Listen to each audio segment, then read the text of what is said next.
বিশ্ব রাজনীতির মঞ্চে আবারও উত্তেজনা। পরমাণু আলোচনার আগে চীনের দিকে নজর ইরানের। যুক্তরাষ্ট্রের সঙ্গে নতুন সংঘাতের ছায়া। ঠিক কি ঘটতে যাচ্ছে আর কেন ইরানের পররাষ্ট্রমন্ত্রী হঠাৎ চীনে সফরে যাচ্ছেন? আজকের এই রিপোর্টে থাকছে পর্দার আড়ালের সব তথ্য। আগামী মঙ্গলবার ইরানের পররাষ্ট্রমন্ত্রী আব্বাস আরাকচি সরকারি সফরে চীন যাচ্ছেন। এই সফরকে ঘিরে মধ্যপ্রাচ্যের কূটনৈতিক অঙ্গনে শুরু হয়েছে তীব্র আলোচনা। কারণ এটি এমন এক সময় যাচ্ছে যখন ইরান ও যুক্তরাষ্ট্রের তৃতীয় দফার পারমাণবিক আলোচনা ঠিক আগামী শনিবার নির্ধারিত। ইরানি পররাষ্ট্র মন্ত্রণালয়ের মুখপাত্র ইসমাইল বাকাই এই সফরের আনুষ্ঠানিক ঘোষণা দিয়েছেন। তবে কৌশলী অবস্থান নিচ্ছে চীন। এখনও তারা সফর নিয়ে কোনো আনুষ্ঠানিক বিবৃতি দেয়নি, বরং বলছে ইরান চীনের মধ্যে নিয়মিত যোগাযোগ চলছে। 2015 সালে স্বাক্ষরিত joint comprehensive plan of action বা জেসিপিওএ ছিল ইরানের পরমাণু কর্মসূচি নিয়ন্ত্রণে রাখার সবচেয়ে বড় আন্তর্জাতিক চুক্তি।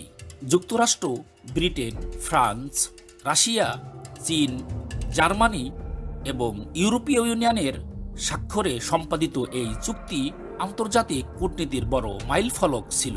কিন্তু 2018 সালে মার্কিন প্রেসিডেন্ট ডোনাল্ড ট্রাম্প ক্ষমতায় এসে সেই চুক্তি থেকে যুক্তরাষ্ট্রকে একতরফাভাবে প্রত্যাহার করেন।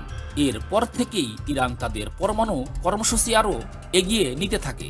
ট্রাম্প দ্বিতীয় মেয়াদে ফিরে আবারও ইরানের সঙ্গে আলোচনার টেবিলে বসার আহ্বান জানিয়েছেন।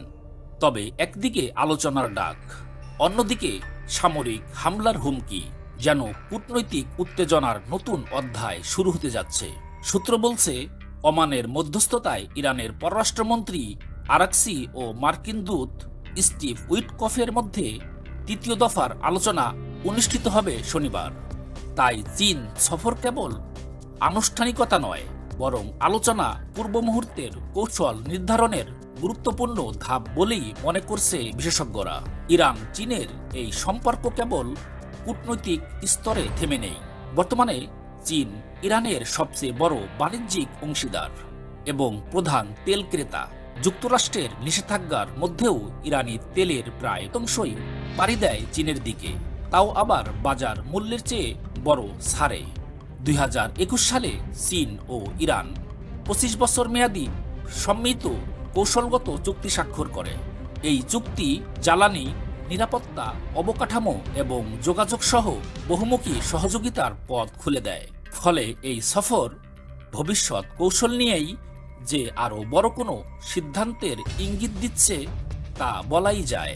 বিশ্লেষকদের মতে, যুক্তরাষ্ট্রের সঙ্গে আলোচনার আগে চীনের সঙ্গে এই বৈঠক ইরানের কৌশল নির্ধারণে খুবই গুরুত্বপূর্ণ। ইরান একদিকে যেমন নিজের অবস্থান শক্ত করতে চাইছে, অন্যদিকে চীনকেও ইঙ্গিত দিচ্ছে মধ্যপ্রাচ্যের শক্ত সমর্থন তাদের দিকেই ঝুঁকছে। তাহলে কি মধ্যপ্রাচ্য আবারও বড় ধরনের সংঘাতের আগাম সুর বেজে উঠছে, নাকি সামনে আছে এক নতুন শান্তি চুক্তির সম্ভাবনা? সব প্রশ্নের উত্তর সময় দেবে।